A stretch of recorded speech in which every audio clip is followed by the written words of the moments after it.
And welcome to the Ruby Tuesday. My name is Ruben, and this is my review for Pam and Tommy, a new Hulu original series that will be also on Disney in the UK. There is 8 episodes, and it chronicles their life. Were you excited about this? Is this something that you wanted to watch?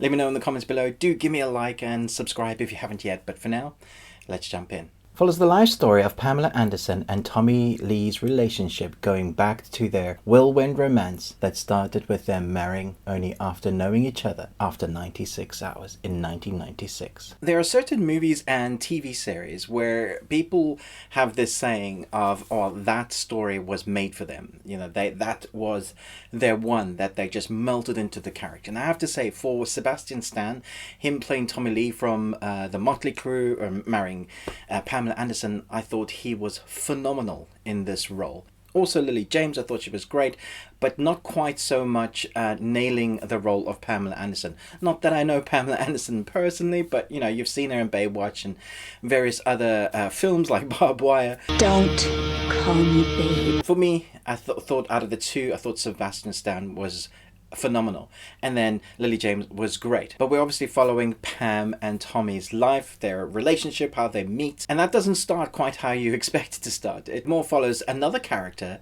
that's like kind of sidelined but is there for most of the series, and I thought that was a very interesting way to go. And then we start delving into their relationship issues. I'm sure you've heard of the sex tape that Pam and Tommy had and got out into the open, and this basically is that story. It's about the sex tape, them trying to win in court cases, their relationship going rocky because of that, topsy-turvy, on and off, on again.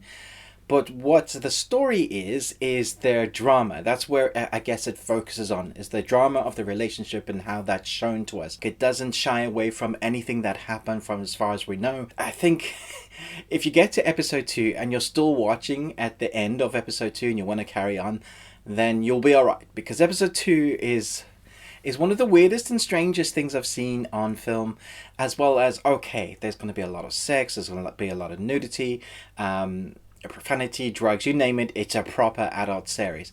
I was also surprised by the amount of comedy and wit that there was in with this, and that comes a lot from Seth Rogen, but also just written into the script. Not comedy like bellowing out your laughter, but also just you're laughing at, how did this happen? Could this even happen in real life? And the way people react, it's that sort of comedy, not even dry, just off kilter. And so I was like giggling, going, "Wow, that's just bizarre. It's bonkers."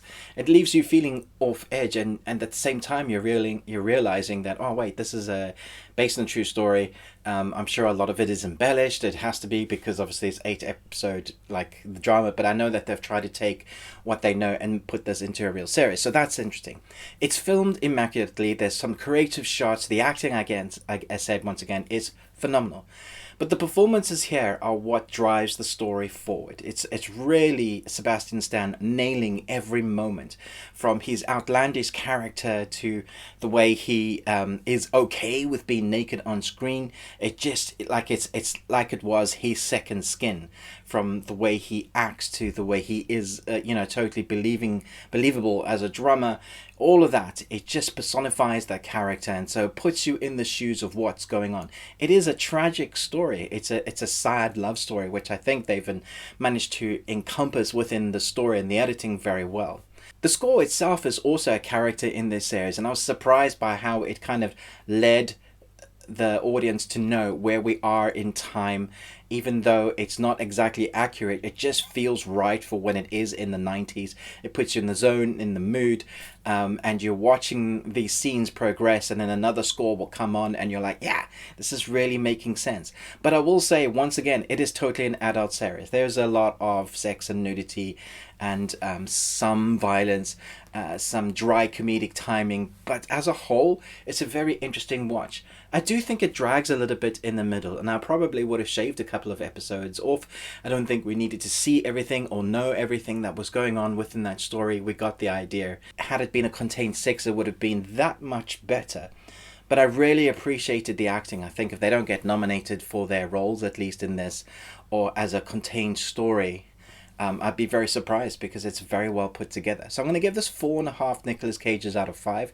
Let me know in the comments below who was your favourite actor in this, and what would you rate it? Thanks so much for watching this, but most of all, until next time, remember, live long and Tuesday.